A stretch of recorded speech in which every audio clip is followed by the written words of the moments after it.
Namaskar. Welcome to Conversations with Rakesh. We are now approaching the end of the entire year 2021. And in the last 1 year, we have made 46 such videos, all thanks to you. All of you asked us questions, we collected them. I and my team put together these videos, which we had a great time collaborating on. And we did this initiative because in my classes, the questions were coming, but we didn't have time to go deep dive into it. So we thought we were going to create videos dedicated to that question, which became the foundation of Conversations with Rakesh. And every video, you all have made it possible. So thank you. And the viewership of the videos are increasing because all of you are forwarding them to your friends and circles. So please keep doing that. Please keep asking us questions. There's a link below. Write down your question, and I and my team will take a look at it. And we promise you that we'll seriously put together something on it someday. Today, we are going to do the last video of the year 2021. And we thought that we'll take 5 of my favorite videos all over again, revisit them, and put this together for you. My first favorite video was about a question I was asked that, sir, how do we do an engaging conversation? I find it very hard to just go and approach and have a conversation. And that became the starting point. And in this video, we talked about how do we demystify collaborations and have engaging conversations? Because the questions come from the fears we have when we meet unknown people or even known people, but we don't know what to speak, how to ask the question. Should we talk about politics? Is it a professional setting? Should we talk about personal life? What do we do? So take a look at this video to see how you can make your conversations a lot more meaningful so that this relationship can be an exciting adventure for both of you, which can benefit you and your career.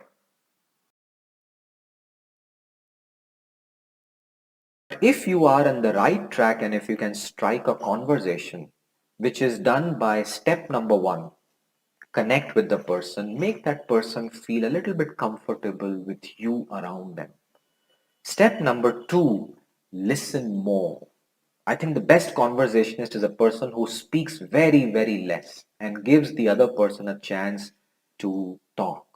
And this is where I have a technique that I use. I read it in a good book. That book is a very nice book written in 1937 by Dale Carnegie. There's a chapter on that book. And this book is a landmark book. We should all know about it. The chapters are very simple to understand. I'll tell you what that chapter talked about. Let's say there is a person and you want to have a conversation, and you know this person. You know that this person has gone somewhere. So all you have to do is go to this person and ask an open-ended question and sit down. So, for example, this person has just returned from a trip. This is hopefully COVID-19, pre-COVID-19 days. So you go to this person and say, Ajay, I saw on Facebook that you went to this very nice place and there was a nice photo of you and your family. Tell me more about it. And that's it. And let Ajay share their views, listen, nod, maintain the energy, make sure Ajay gets the chance to speak. Don't look here and there and look at your cell phone and your watch to give a signal that you're not interested. See if you can match the energy. And be careful of step number 2. Avoid telling your story now, because this is where most people interrupt and say, oh yeah, I also went to that nice place, I had a great time, this place was horrible, and that's it, the conversation is gone because you've taken away the energy of the other person. So step 1, connect. Step 2, listen. And in listening, give the other person time, let them talk more, engage with them. Remember that if you give them the comfort and respect, they would want to have a good conversation with you. Now, step number 3 is very critical. Let's say you are hitting a dead end because the conversation is drying up. Take something from the conversation and re-engage on that.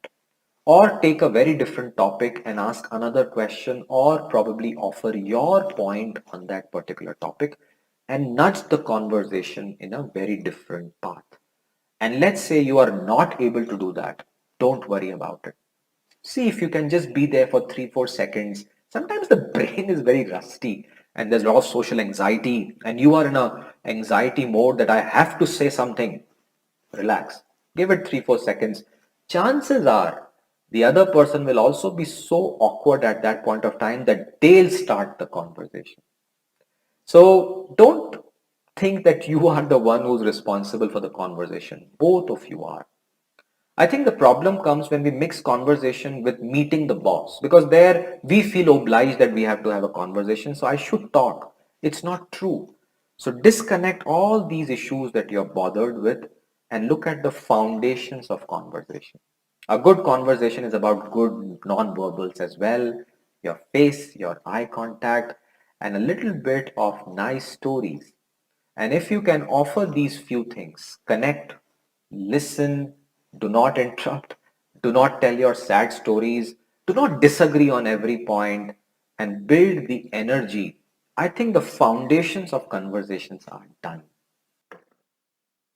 My second favorite video was something to do with self confidence and self esteem issues that all of us face, especially because of the language.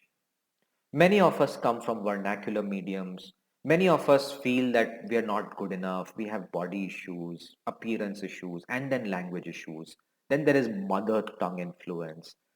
And these cause a lot of self confidence and self doubt and self esteem issues in us. And one of the things I strongly believe in, and all of us at School of Meaningful Experiences believe in this, is that your ability to speak English language has nothing to do with good communication skills. In fact, language is a tool, but human connections and many other elements are also part of communication that we really focus on. So take a look at this second favorite video of mine where I talk about how you should disconnect your ability of speaking good English diction and not confuse it with good communication. Both are very different. And I can tell you that there are lots of leaders out there who have their mother tongue influences, but still speak very well and communicate and collaborate and get things done.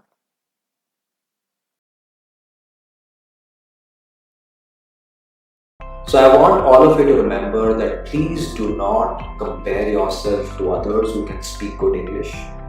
English is a language, it is not communication. Communication is a huge subject, and you can have your individuality in communication. If you look at the world's best leaders, many of them can't speak English at all. And if they do, they have strong accents. So it is acceptable to have accents as long as the other person is able to understand you. There is an amazing video of this CEO of Toyota, Mr. Akio Toyoda, and he was invited to his alma mater, Babson, and he gave a commencement address. And I encourage you to see that speech on YouTube. And you'll find that his English is nowhere close to English speaking skills of many students. He has very strong Japanese accent, but the audience is loving every word that he's saying because they're able to understand. So please liberate yourself. Please don't worry about speaking British quality education English, because that's not what we should achieve. We should learn how to speak clearly and focus on getting our work done and not feel bad about it. So please learn to speak up with your accents and don't worry about the word. So that is step number one. This third video was very popular in the corporate circles. And I think you would have guessed why. Because in this video, we talk about the most important element that all of us as working professionals face, which is a bad boss. Having bad bosses is almost like a curse of your career, and you don't get to choose your bosses. So in this video, we talk about how do you deal with bosses, bad bosses, what do you do, and how do you find a way to make the relationship a little bit more bearable, or figure out a way to find a new job. But I think what I want to convey in this video is also about a very important tool that we offer in communication and collaboration, that at the end of the day, your bosses play a very critical role in your life. And I hope you are able to manage this relationship manage their behaviors and not let that impact your behavior, because you need to find a way to proceed forward in life. So in this video, we talk at length about bad bosses. We got some amazing response from our learners throughout the world. Take a look at it.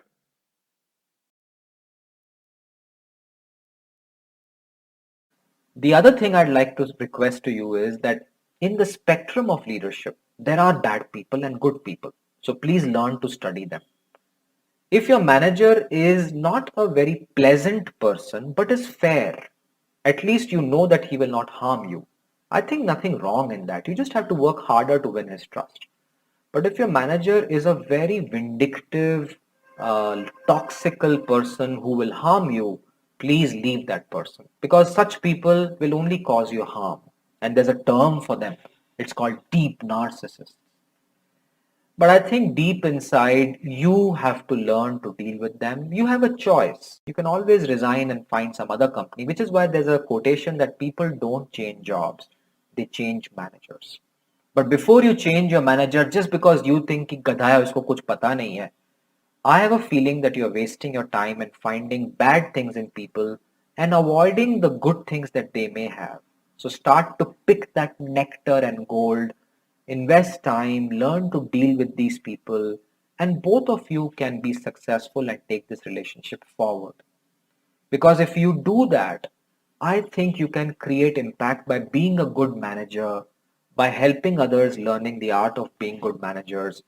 Azim Premji has this very good quotation that your job is not to be a popular manager. Your job is to be a good manager. And good managers sometimes take decisions which can be unpopular or unkind for you. But I think if you start understanding how they operate, you learn to empathize that they have to operate in constraints. The next two videos are slightly emotional, and that's why I picked them. The first one is about this question I get pretty much in almost every classroom, which is about this retirement. That retirement is that I want to work till 40 and then do what I want to do. And I don't know where this 40 came from. I think it just came from a hat. But deeper in this conversation, I wanted to talk about the concept of retirement and why we think that we have to work, make pots of money so that we now can do what we want at a certain age. And I want to caution all of you that that thinking is such a wrong thinking.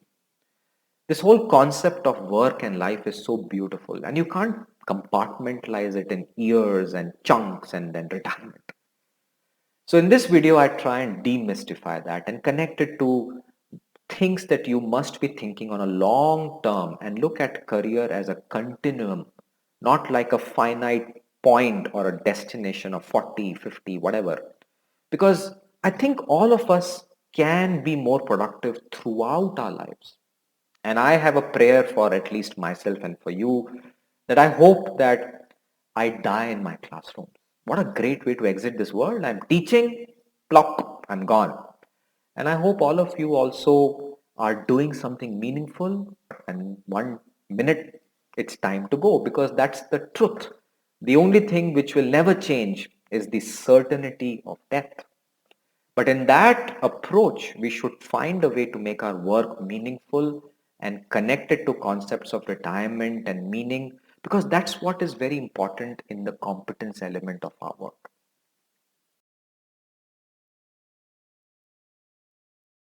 There is nothing called retirement.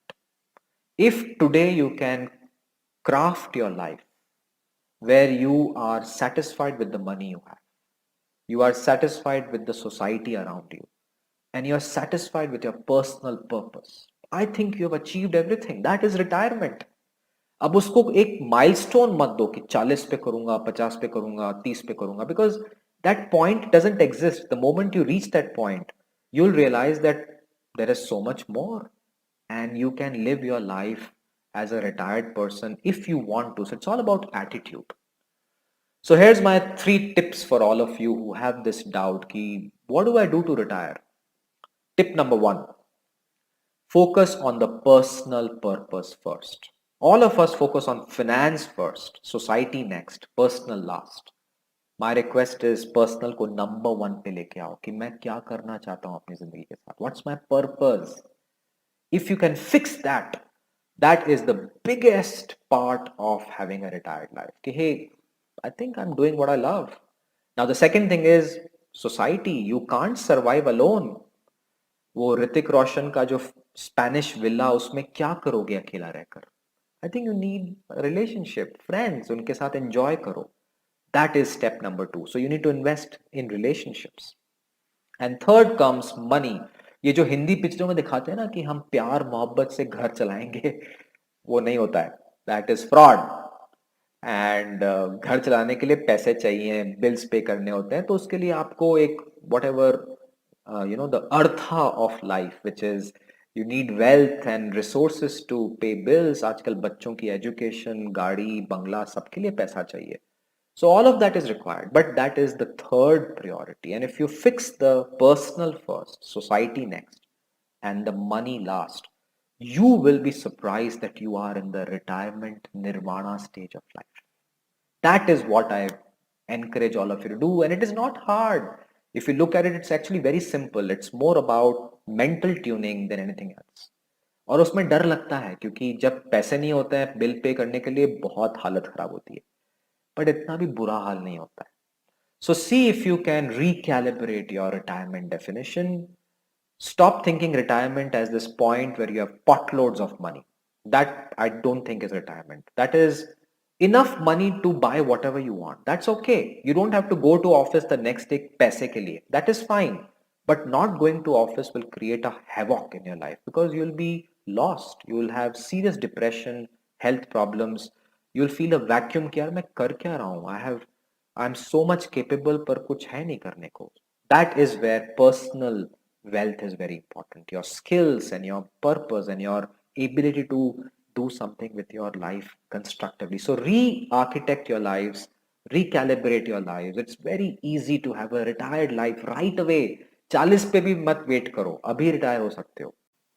And the last video, which is my personal favorite, and I chose this because I am a parent myself. And this video came to me through a learner who had a child, a teenager. I have a teenager as well. And I can tell you that the balancing act between a good teacher and a good father is very, very hard. And my son told me one day that, Dad, you're so good with your learners, but with me, you're always, don't do this, don't do that, or pushing me like a trophy. I'm not your trophy, Dad. And to me, I thought that was such a starking wake up call for me that my child, and I'm sure our children, we sometimes try to overprotect them because that's what I was doing with my own son. My love became my biggest problem. So I thought I'm going to protect my son. So do many of us parents. And then we also, some of us have this bad habit of treating our children like trophies in our social circles, and we want them to go in a certain path and we ignore what they want to do because we feel that if they take a bad choice or go into a path which is not what we want, they might hurt themselves. But that's the biggest mistake we do as parents because it damages their self-esteem and self-confidence. So watch this video, and my wish is that in 2022 and beyond, I hope you can be a good parent for your children and support them unconditionally. And I'm trying to do that with my 3 children as well.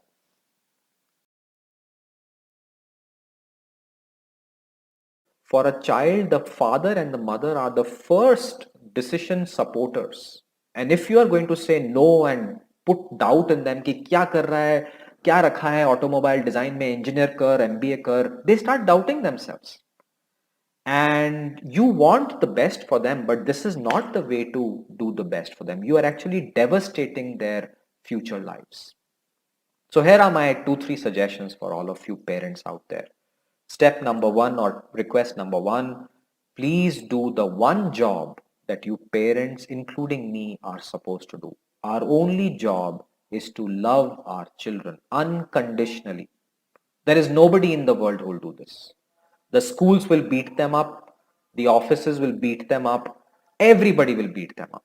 The only place where they will get a meaningful, unconditional love is the home and the parents. So please love them unconditionally. Second, please support their decisions. It's very important. If you say that, my son, you've started a startup, good job, I'll support you. That one sentence will boost the self-confidence and self-confidence. And maybe your son does a great job in his life. And number three, please stop treating your children as your trophies. They are not your trophies. Treat them like adults now. I know that when you look at your child, you still see the same cute little boy or girl and you want to hug them, you want to protect them, but it is impossible to protect them. I think what we need to do is give them the wings to fly. And they will fly. And the world is very brutal. There are eagles and bad people out there, winds. So they will go through that. That's the training program. They will go through and they will figure it out. Just like how you figured out your life, they'll figure out their life. So there you have it, my 5 favorite videos of 2021. Now you tell me which one was your favorite video. Go ahead and put a comment below and put a link for the rest of us to see and comment on. And I and my team will be back in 2022 with many more videos, all thanks to your questions. Every Sunday, 5 p.m. Our focus remain the 6 C's. Our questions will be on communication, confidence, curiosity, creativity, collaboration, and competence. Our 6 C's philosophy. Do subscribe, like, share, comment, and put your question in that link below. Stay safe. Omicron is out there. Things are still not safe for all of us, so don't venture out. Protect yourself because that way you can protect your families and protect everybody else. Have a wonderful Christmas and a wonderful 2022.